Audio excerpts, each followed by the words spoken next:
Can something in your medicine cabinet actually treat toenail fungus? I'm talking about Vicks VapoRub, and I get asked this question all the time. Does it actually work, or is it just another internet myth? I'm Dr. Nick Campitelli, and today I'm going to break down what happens when you try using Vicks VapoRub to treat toenail fungus, and whether it actually works or not, and what I recommend if you really want to get rid of toenail fungus. So what is it? Toenail fungus is also called onychomycosis. It's one of the most common conditions I treat. You'll see thick nails, yellow discoloration, and crumbling. But here's the problem. The fungus lives under the nail, which makes it very hard to treat. So why Vicks?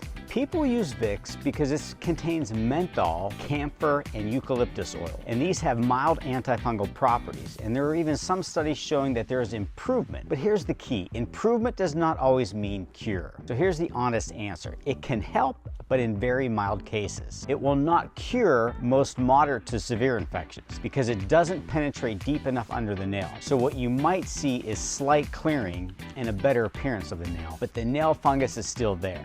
Now here's what most people get wrong.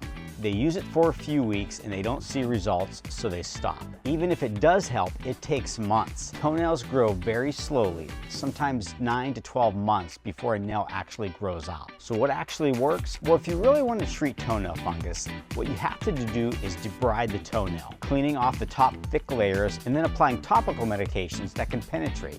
Oral medications such as Lamisil also help, and they're more effective.